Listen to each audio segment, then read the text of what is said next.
আকাশ মেঘলা, একটু পর বৃষ্টি নামবে, কিন্তু তাই বলে দিনটি কিন্তু ঘরে বসে কাটিয়ে দেইনি। আজ আমরা সবাই গিয়েছিলাম হিমবেয়ার বাগানে এবং অন্যদিকে গিয়েছিলাম জার্মানিতে বাংলাদেশি জমিদার বাড়ির মতন প্রাসাদ। এই মেঘলা দিনেও আমরা কি করলাম, কোথায় গেলাম তা দেখার জন্য আমাদের সাথে পুরো ব্লগটি দেখুন। এই গাইস, কেমন আছেন? আশা করি সবাই ভালো আছেন। আজকে সকাল থেকে আকাশটা মেঘলা, তারপরও আমাদের ঘোরার প্ল্যান কিন্তু একদম ঠিক আছে। আজকে আমরা দুটো একদম আলাদা ধরনের জায়গায় যাব। প্রথমে আমরা গিয়েছিলাম হিমবেয়ার বাগানে।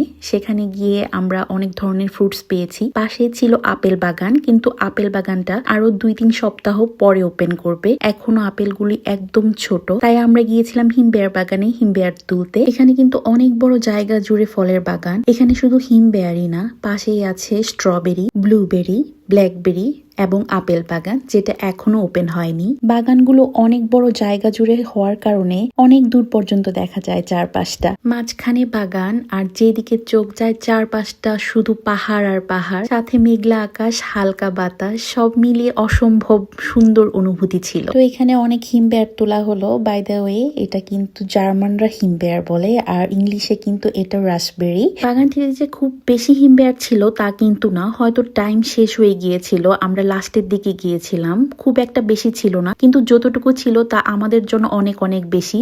আমরা তোলার পরও কিন্তু অনেক হিমবেয়ার ছিল। সবাই অনেক মজা করছিলাম, গল্প করছিলাম, হিমবেয়ার তুলছিলাম, খাচ্ছিলাম। সত্যি বলতে কি, সবাই মিলে এভাবে একসাথে বের হওয়া, গল্প করা, এটা একটা আলাদা অনুভূতি। কারণ আমরা সবাই তো দেখা যায় যার যার ফ্যামিলি নিয়ে ব্যস্ত। কোনো একটা উপলক্ষ ছাড়া সবার সাথে দেখা হওয়াটা কিন্তু খুব টাফ। মাঝে মধ্যে এভাবে প্ল্যান করে কোথাও যাওয়া, এটা আসলে একটা আলাদা রিফ্রেশমেন্ট।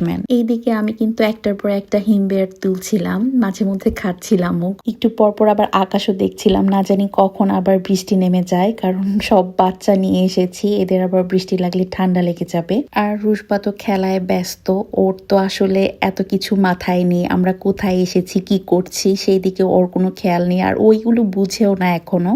আর তাকিয়া আইলিমা থাকলে তো আর কোনো কিছুর দরকার নেই রুশবার, ও খুব হ্যাপি ওদের সাথে খেলতে পেরে। আসলে বাচ্চারা বাচ্চাদেরকে পছন্দ করবে, এটাই স্বাভাবিক। ওরা ওদের মতন খেলতে চায়, তো ওরাও তো আসলে সবসময় একসাথে হয় না। বাংলাদেশের বাচ্চারা যেরকম অনেক মানুষের মধ্যে একসাথে থাকে, অনেক মজা করতে পারে, আর বিদেশের লাইফের বাচ্চাগুলা দেখা যায় যে বাবা মা ছাড়া সেরকম কিন্তু কারো সাথেই দেখা সাক্ষাৎ হয় না। তো আমরা ট্রাই করি যখনই সময় পাই একসাথে কোথাও যাওয়ার জন্য, কারণ ভাইয়ের 3 মেয়ে, রুশবা অনেক হ্যাপি হয় ওদের সাথে খেলতে পেরে, আর ওরাও অনেক বেশি হ্যাপি হয়। তো এই বাগান থেকে রাসবেরি তুলে আমরা এখন প্ল্যান করছি আরেকটা জায়গায় যাওয়ার জন্য। এর মধ্যে এত বাতাস, দেখেন আকাশের কি অবস্থা, এত বাতাস দিচ্ছিল, ভয়ও পাচ্ছিলাম যে বৃষ্টি কি একদম নেমে যায় কিনা। আমরা এখানে 3 ফ্যামিলি এসেছিলাম। এক ফ্যামিলি ইংল্যান্ড থেকে এসেছিল, উনি হলো আমাদের এক ভাইয়ের বোন। তো আমরা সবাই মিলে গিয়েছিলাম আজকে। তো এখান থেকে আমরা আসি আরেকটা জায়গায়, এটা কাসেলেরই একটা জায়গা, অনেক সুন্দর একটা জায়গা। এখানে এসে আমার পুরো বাংলাদেশের কথা মনে হয়ে গিয়েছিল, বাংলাদেশের জমিদার বাড়ির মতন লাগছিল দেখতে অনেকটাই।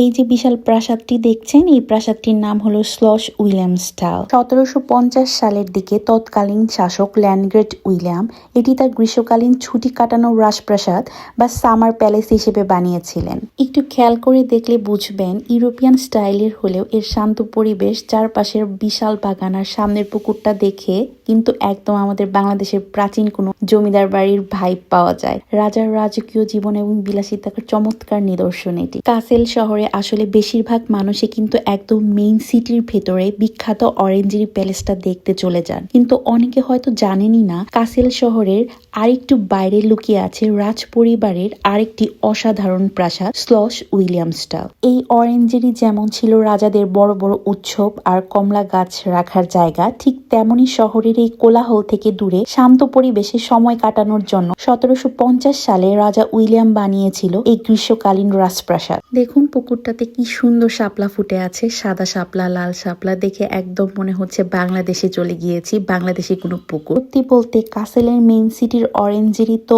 অনেকেই দেখেছে, কিন্তু শহরের একদম কাছে যে ইউরোপের বুকে আমাদের বাংলাদেশের প্রাচীন জমিদার বাড়ির মতো এত সুন্দর নিরিবিলি একটা প্রাসাদ লুকিয়ে আছে, তা না আসলে একদম অজানা থেকে যেত।